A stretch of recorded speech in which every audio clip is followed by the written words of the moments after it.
எல்லாரும் கை உயர்த்தும் போது உங்களுக்காக நான் ஜெபிக்கிறேன். என்ன விஷயத்தோடெல்லாம் கலக்கத்தோடு இன்னைக்கு வந்தீங்க? குடும்பமா, சந்ததியா, செல்வமா, வேலை, தொழில், எதிர்காலம், எல்லா கலக்கத்தையும் கர்த்தர் கையில் வைப்போமா? ஆண்டவர் சொன்னார், கர்த்தர் மேல உன் பாரத்தை வைத்து விடு, அவரே உன்னை ஆதரிப்பார். எல்லா கையை உயர்த்தி பாரங்களை ஜெபத்தால் கர்த்தர் மேல வைப்போம். கர்த்தாவே, எங்கள் பிள்ளைகளை நீங்க இன்னைக்கு ஆசீர்வதிக்கணும். எவ்வளோ மனபாரங்கள், எவ்வளோ கஷ்டங்கள், எவ்வளோ வேதனைகள், இவைகளுக்கு நடுவிலும் நாங்கள் வந்து நிற்பது, நீங்க எங்க கூட பேசணும். உங்க வார்த்தை எனக்கு வேகணும்.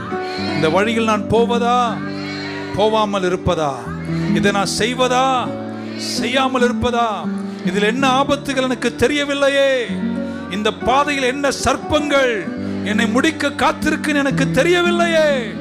என்னை விட தூர பார்வை உள்ளவர், என்னை விட மறைவிடங்களை பார்க்கிறவர், என்னை விட என் ஆபத்துகளை காண்கிறவர், எனக்கு வரக்கூடிய விபத்து விக்கினங்களை அறிந்திருக்கிற தெய்வமே, என்னோடு பேசி என்னை நடத்துங்க.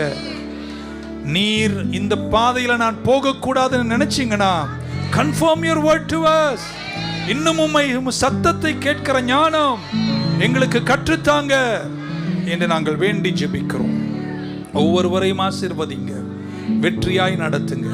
மீண்டும் சந்திக்கும் வரை உங்க கிருபை எங்களோடு இருக்கட்டும். ஜெயத்தோடும் வெற்றியோடும் மகத்துவத்தோடும் எங்களை நடத்துங்க. சத்தம் கேட்ட எல்லாரையும் இந்த காலத்தில் அழகாக உங்க சத்தத்தால் என் ஆடுகள் என் சத்தத்தை கேட்கும், என் சிநேகிதர்கள் என் சத்தத்தை கேட்பார்கள். நீங்களும் தீர்க்கதரிசிகள், எல்லோரும் தீர்க்கதரிசனம் உரைக்க வேண்டும்.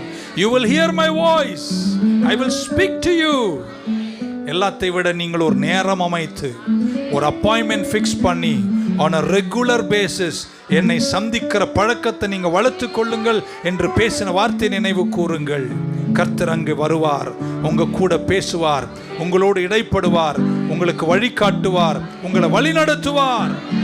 உங்கள் வழிகளை விட அவருடைய வழிகள் உயர்ந்தவைகள். ஆச்சரியமாய் உங்களை நடத்துவார். சமாதானம் கலைமிடத்தில் கொஞ்சம் பொறுமையாயிருங்கள். கர்த்தருக்காய் மீண்டும் காத்திருங்கள். Daddy, give me a word again. கர்த்தர் வார்த்தையை மீண்டும் உறுதிப்படுத்தி சமாதானத்தோடு உங்களை வழிநடத்த கடவர். எங்க பிள்ளைங்க யாவரையும் ஆசீர்வதிக்கிறோம். வெற்றியோடும் மகத்துவத்தோடும் வழி நடத்துங்க.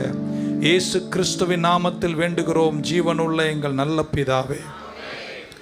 என் ஆத்துமாவே கர்த்தரை ஸ்தோத்திரி, என் முழு உள்ளமே பரிசுத்த நாமத்தை ஸ்தோத்திரி. என் ஆத்துமாவே கர்த்தரை ஸ்தோத்திரி, கர்த்தர் செய்த சகல உபகாரங்களையும் மறவாதே. ஆமென்.